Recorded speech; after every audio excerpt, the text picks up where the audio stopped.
Rome చక్రవర్తి Augustus పక్కన ఒక Indian spies పెట్టె ఉంది. అది ఇక్కడి నుంచే వెళ్ళింది. నువ్విప్పుడు నిలబడ్డా ఈ నేల నుంచే. మరి ఆ ట్రేడ్ని కంట్రోల్ చేసిన ఎంపైర్ ఏది? దాని పేరు శాతవాహన. 400 సంవత్సరాలు డెక్కన్ని రూల్ చేసింది. నీ టెక్స్ట్ బుక్లో మాత్రం ఒక పారాగ్రాఫ్. ఇవాళ ఆ పారాగ్రాఫ్ దాటి వెళ్తాం. 232 BCE అశోక చనిపోయాడు. మౌర్య ఎంపైర్, ఒకప్పుడు ఆఫ్ఘనిస్తాన్ నుంచి సౌత్ ఇండియా వరకు విస్తరించిన ఎంపైర్ ముక్కలైపోతోంది. నార్త్లో పవర్ స్ట్రగల్, ప్రావిన్సెస్ ఒక్కొక్కటి విడిపోతున్నాయి. అదే సమయంలో డెక్కన్లో ఒక డైనస్టీ లేచింది, సిముకా శాతవాహన. ఇది జస్ట్ రైజ్ కాదు, పర్ఫెక్ట్ టైమింగ్. వాళ్ల బేస్ ప్రతిష్టాన, ఇప్పటి పైథాన్, మహారాష్ట్ర. అక్కడి నుంచి ఈస్ట్ వైపు ఎక్స్పాండ్ అయ్యారు, కృష్ణా గోదావరి వ్యాలీస్ వైపు, ఇప్పటి తెలంగాణ ఆంధ్ర ప్రాంతాల్లోకి.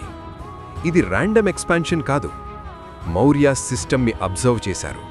కానీ ఒక కీ డిఫరెన్స్: సెంట్రల్ కంట్రోల్ కాదు, లోకల్ అటానమీ. వాళ్ళు రీజియన్స్ని డెస్ట్రాయ్ చేయలేదు, అబ్జార్బ్ చేశారు. ఇప్పుడు అసలు షాక్. 1st సెంచరీ CEలో ప్లినీ ద ఎల్డర్ ఇలా రాశాడు: ఇండియాతో ట్రేడ్ వల్ల రోమ్ నుంచి ఎనార్మస్ గోల్డ్ బయటకు వెళ్తోంది. అతను కంప్లైంట్ చేస్తున్నాడు. ఆ గోల్డ్ ఎక్కడికొచ్చింది? డెక్కన్కి, శాతవాహన టెరిటరీలోకి. కరీంనగర్ దగ్గర నుస్తులాపూర్లో రోమన్ కాయిన్స్ దొరికాయి. ఆగస్టస్, సీజర్, టైబీరియస్ వాళ్ల కాయిన్స్ మన నేలలో ఉన్నాయి. మన స్పైసెస్, కాటన్, పర్ల్స్, ఐవరీ రోమ్లోకి వెళ్ళి 100 రెట్లు ప్రైస్కి అమ్ముడయ్యాయి. ఇది కూడా ప్లినీ చెప్పిందే. ఈ ట్రేడ్ ఎలా పాసిబుల్ అయింది? ఒక డాక్యుమెంట్ ఉంది, Periplus of the Erythraean sea, 1st century CEలో రాసిన ట్రేడ్ మాన్యువల్. అందులో శాతవాహన ట్రేడ్ సెంటర్స్ మెన్షన్ అయ్యాయి: ప్రతిష్టాన, తగరా, నానఘట్ అనే మౌంటైన్ పాస్. క్యాపిటల్ నుంచి సీ కోస్ట్కి కనెక్ట్ అయ్యేది. అక్కడి గుండా గూడ్స్ ఫ్లో అయ్యేవి. అంటే ఇది ర్యాండమ్ ట్రేడ్ కాదు, ఇది ప్లాన్డ్ ఇన్ఫ్రాస్ట్రక్చర్. ఇప్పుడు ఈ ఎంపైర్ యొక్క peak: Gautamiputra Satakarni western Kshatrapa ruler నాహపనాని డిఫీట్ చేశాడు. నాహపనా కాయిన్స్ని ఓవర్ స్ట్రైక్ చేశాడు, నేను గెలిచాను అని ప్రూవ్ చేయడానికి. ఎంపైర్ గుజరాత్ నుంచి నార్దర్న్ కర్ణాటక వరకు వెళ్ళింది. కానీ ఇక్కడ మోస్ట్ పవర్ఫుల్ డీటెయిల్ ఏంటంటే, ఈ గ్రేట్నెస్ని రికార్డ్ చేసింది ఒక ఉమెన్, గౌతమి బాలశ్రీ.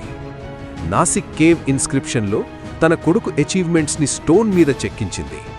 అది ఇప్పటికీ ఉంది. ఇంకొక ప్యాటర్న్: శాతవాహన కింగ్స్ తల్లి పేర్లు తీసుకున్నారు. గౌతమీపుత్ర, వశిష్ఠిపుత్ర.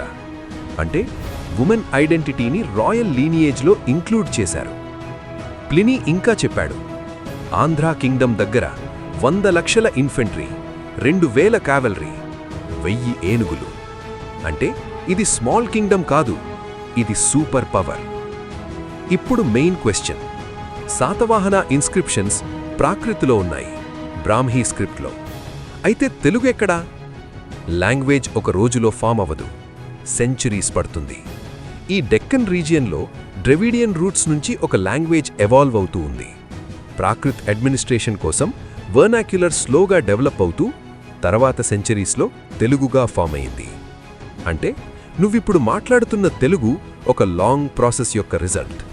అంటే ఈ ఎంపైర్ ఆ ప్రాసెస్కి ఫౌండేషన్. ఇప్పుడొక్కసారి ఆలోచించు.